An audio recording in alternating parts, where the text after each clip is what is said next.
Someone said, be the change you want to see, because it is easier to cover your feet with slippers than it is to carpet the whole world.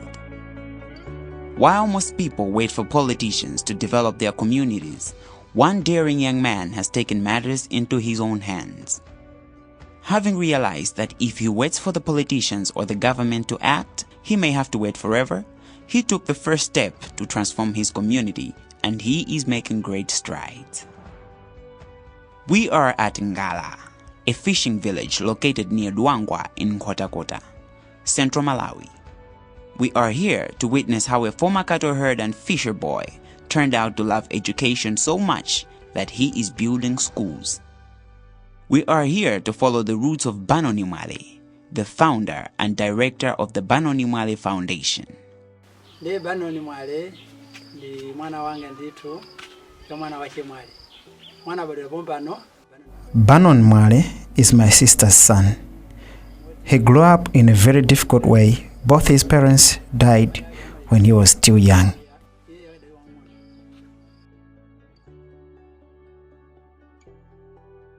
Banonie Mwale mina makonda kwambiri ndikusukulu. At his tender age, he was passionate about education and he used to fish to support his education.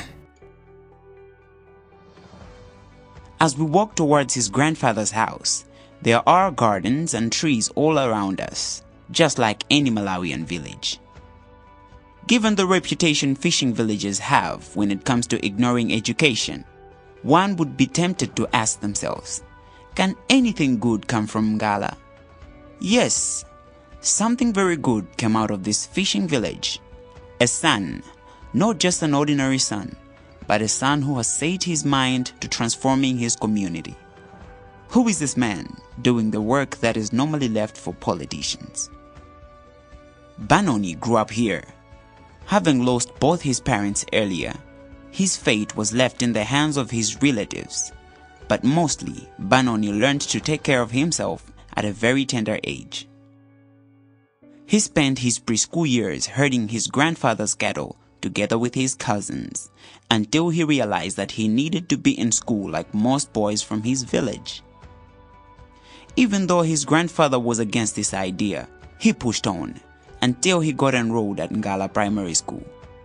To support himself at school, he used to go fishing in the crocodile-infested Kambindingu Lagoon. Banonie went to school here at Ngala Primary School, 10 kilometers away from his grandfather's house. He would wake up every morning, take a bath at the nearby river, then off to school.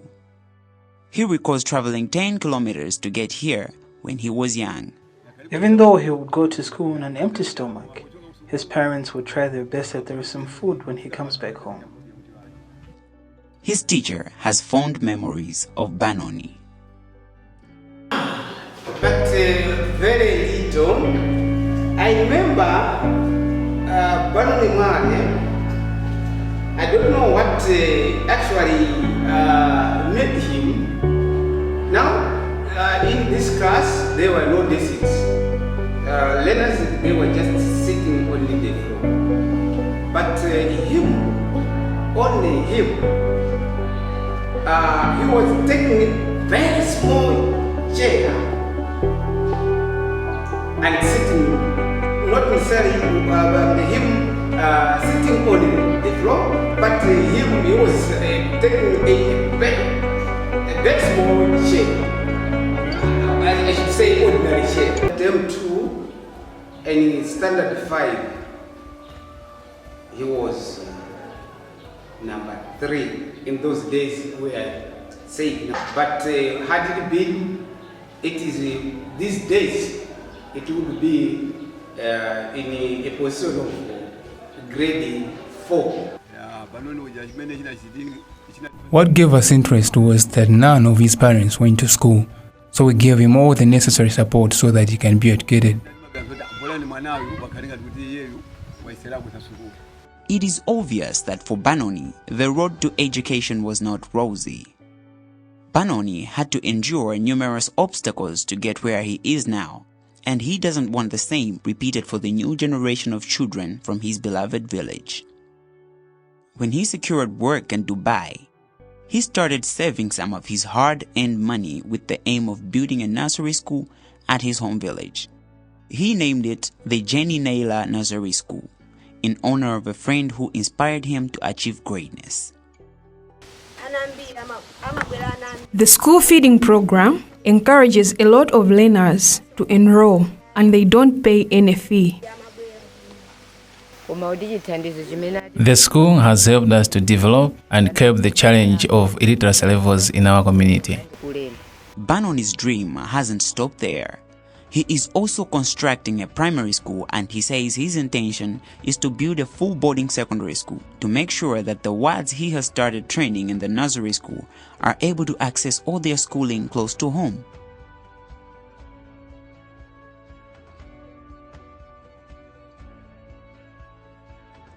Like John Chilembwe, the famous Malawian freedom fighter, Banonie has a great passion for women empowerment. He has established a vocational skills training for women where he is teaching them skills like tailoring and many other vocational skills. His aim is to have a village that is economically empowered through education, healthy living, and more. For sustainability, the Banonie Mwale Foundation has planted fruit trees from which they intend to reap fruits and sell them to raise funds to sustain the great work they are doing. His work is also creating employment for locals who would otherwise have had no chance of employment. Banonie realizes that education is not the only problem his area is facing. The village has problems with transportation in case of emergencies. There were no readily available ambulances to take his people to the clinic when they got sick and needed medical attention. He thus procured a bicycle ambulance which the villagers used to transport the sick to the hospital. As the villagers testify, the ambulance has helped a lot of people.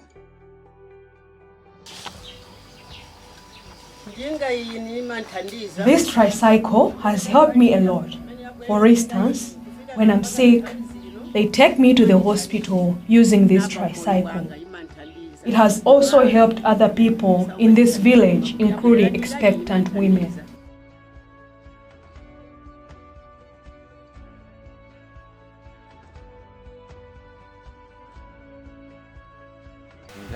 This bike is a great relief to this community, as we are able to take people to and from the hospital. Previously, we lost many lives because we were using wheelbarrows as means of transportation of our patients. But now we are able to use this bike. Hadn't been we did not have this bike, this community could have registered a lot of deaths, which, in my opinion, could have been avoided.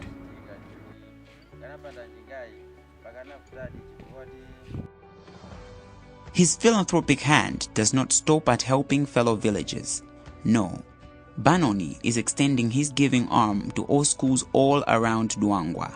He has set up initiatives aimed at motivating both teachers and students in secondary schools around the Duangwa area, as the deputy head teacher of one of the secondary schools explained. My name is Mrs. Njiko. I'm the deputy head teacher of Bunga CDCs. Banonie Foundation is there to actually encourage the students as well as motivate teachers. Maybe I'll talk much on the part of motivating students. Banonie Foundation, for example, last year, they conducted several activities with the aim of motivating students. For example, they had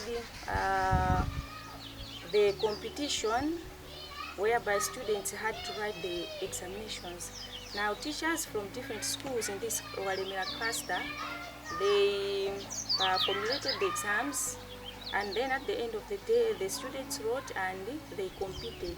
So those who won, they were given different prizes. The first one got the phone watch. I hope he's still using it. In a nation where the community's needs are easily forgotten by those in power, Banonie is proving to be just the kind of person each community needs to progress. It takes almost an hour to go to Ngala Primary School, so Banonie Mwale Foundation schools will help us a lot. I believe we are living in the global world, whereby the challenges in the village can be the challenge anywhere else. That simply means all of us we are responsible for changing this world. At Banonie Mwale Foundation, we would like to invite you all to connect with us, to work together with us while trying to solve the problem of our community. By doing so, we will be changing the world. My name is Banonie, and thank you to all. But he can't do all this work alone. He needs your support. Let's support the great work he has already started doing. Let's transform the Ngala community together.